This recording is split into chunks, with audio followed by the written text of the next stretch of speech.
Top quality और consistent performance के लिए सिर्फ सिल्वर पंप नाम याद रखना।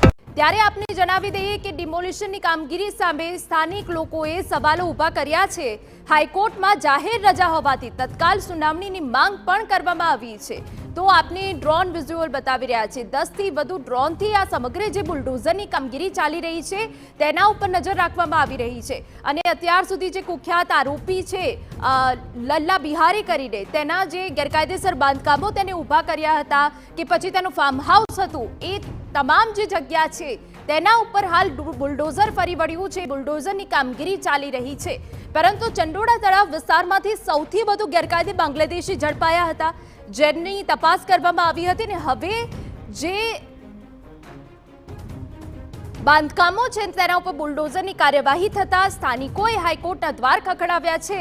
અમારા સંવાદદાતા રોનક વર્મા વધુ વિગતે વાત કરવા જોડાયા છે। રોનક, પૂરી વિગત।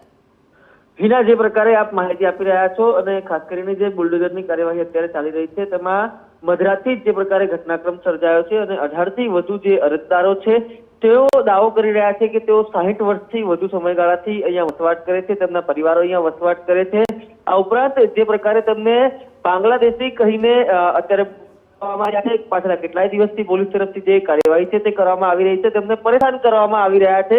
આ પ્રકારનું એક સોગંદનામા સાથે ગુજરાત હાઈકોર્ટમાં તેમણે એક અરજી કરી છે અને જે પ્રકારે એએમસી દ્વારા કાર્યવાહી કરવામાં આવી રહી છે તેના પર તત્કાલ જે રાહત આપતી જે માંગ છે તે કરવામાં આવી રહી છે।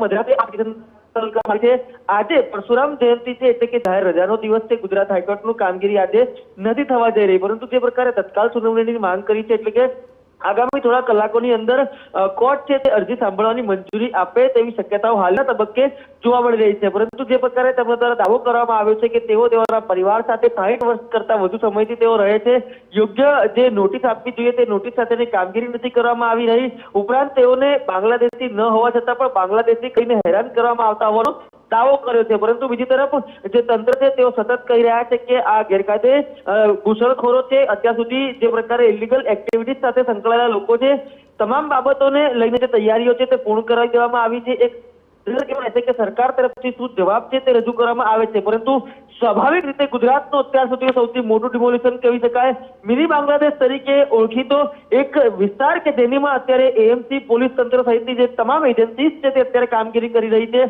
તેને અત્યારે હાઈકોર્ટમાં પડકાર આપવામાં આવ્યો છે। આગામી કેટલાક કલાકમાં આ મામલે વિગતવાર સુનાવણી હશે।